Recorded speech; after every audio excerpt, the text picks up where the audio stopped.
कोलकाता में दुष्कर्म के बाद निर्मम तरीके से महिला चिकित्सक की हत्या को लेकर पूरे देश में आक्रोश व्याप्त है। उसी क्रम में शुक्रवार को किशनगंज एमजीएम मेडिकल कॉलेज में सैकड़ों की संख्या में चिकित्सक और मेडिकल छात्र छात्राओं ने कैंडल मार्च निकालकर जोरदार प्रदर्शन किया। हाथों में स्लोगन लिखी तख्तियां लिए चिकित्सक हत्यारे को फांसी दो, दोषियों पर कार्रवाई करो, वी वांट जस्टिस का नारा लगा रहे थे। कैंडल मार्च में मौजूद मेडिकल कॉलेज के रजिस्ट्रार डॉक्टर इक्षित भारत ने कहा कि जिस तरह से छात्रा की दुष्कर्म के बाद हत्या की गई, उसने आतंकी संगठन आईएसआईएस को भी पीछे छोड़ दिया है। उन्होंने कहा कि इस घटना से आज पूरा देश शर्मिंदा है और बंगाल के हुक्मरानों से मेरी मांग है कि दोषियों पर कड़ी से कड़ी कार्रवाई होनी चाहिए। उन्होंने कहा कि आखिर बंगाल की सरकार किसे बचाना चाहती है। वहीं महिला चिकित्सकों ने कहा कि हम जिस तरह मरीजों की सुरक्षा का ध्यान रखते हैं, हमारी मांग है कि हमें भी सुरक्षा प्रदान किया जाए।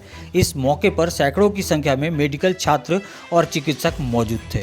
जिस तरह से एक मेडिकल छात्र का जो पीजी सेकेंड ईयर की छात्र थी, आरजीकर मेडिकल कॉलेज में उसका रेप कर निर्मम हत्या कर दिया गया है, ऐसे हुक्मरानों को मैं कहना चाहता हूं, बंगाल के हुक्मरानों को, कि आज ये इस लड़की के साथ हुआ है, कल किसी के भी घर में हो सकता है। इसलिए इस मुद्दे को बिना पॉलिटिक्स में इन्वॉल्व किए हुए न्याय मिलने की ज़रूरत है। क्योंकि आपको बता दें कि किस तरह से उसका रेप किया गया है। उसके बॉडी में 150 ml का सीमेन मिला है और मिनिमम 10 से 11 लोगों ने उनका रेप किया है और उसके बॉडी के कितने पार्ट जो हैं टूटे हुए थे, हड्डी के कितने पार्ट टूटे हुए थे।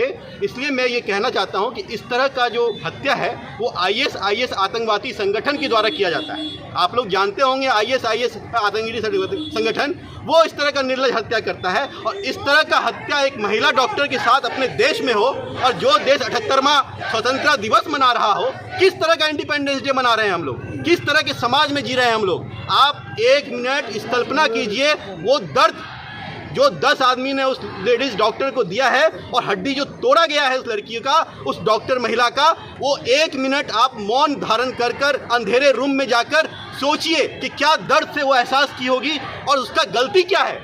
कोई गलती, मैं तो बोलूँगा कि कोई दुश्मन को भी ऐसा कोई सज़ा नहीं मिलना चाहिए। कोई किसी से दुश्मनी भी करता है तो भी ऐसी सज़ा नहीं मिलनी चाहिए जिस दरिंदगी के हिसाब, जिस निर्मम हत्या उस लड़की के साथ, उस डॉक्टर के साथ किया गया है। वो परिवार जो सिर्फ अकेली लड़की थी उस घर में, वो जो परिवार, सोचिए उस माँ बाप का क्या हाल होता होगा। इसलिए मैं आज बोलना चाहता हूँ कि एक एक इंसान जो डॉक्टर नहीं भी हैं, सभी लोग अपने घर से बाहर निकलिए और सेफ्टी के बारे में सोचिए। आज इसके साथ हुआ है, कल किसी और के साथ भी होगा। मैं बंगाल के हुक्मरानों को बार बार ये कहना चाहता हूँ कि आज आप जिसको बचाएंगे, कल वो आपके साथ ना हो जाए, इस बात की चिंता कीजिएगा। और इसलिए जस्टिस मिलनी चाहिए। और आगे भी हम लोग कल जो है किशनगंज में सभी अस्पताल, सभी मेडिकल कॉलेज, सभी ये बंद रहेगा। जो आईएमए का जो आह्वान है उसके लिए कल से हम लोग पूरे हड़ताल में रहेंगे 2 दिनों के लिए। उसके बाद भी देखेंगे कहीं जस्टिस नहीं मिला, क्योंकि अभी हम लोग न्यूज़ में देख रहे हैं, सोशल मीडिया में देख रहे हैं कि बहुत पॉलिटाइजेशन हो रहा है। बीजेपी, टीएमसी, सीपीएम, अरे हमको क्या मतलब है बीजेपी से, हमको क्या मतलब है टीएमसी से, हमको क्या मतलब है सीपीएम से। हमको जस्टिस चाहिए। हम डॉक्टर हैं, हम मानव सेवा करते हैं। इसलिए आज के दिन में हम लोग 2 दिन वार्निंग दे रहे हैं गवर्नमेंट को। 2 दिन के बाद नहीं हुआ तो देशव्यापी हड़ताल करेंगे। बंगाल सरकार सहयोग नहीं करेगी। बंगाल सरकार कैसे सहयोग करेगी? इतना बड़ा घटना बिना सरकार के और बिना प्रशासन के सपोर्ट के हो ही नहीं सकता है।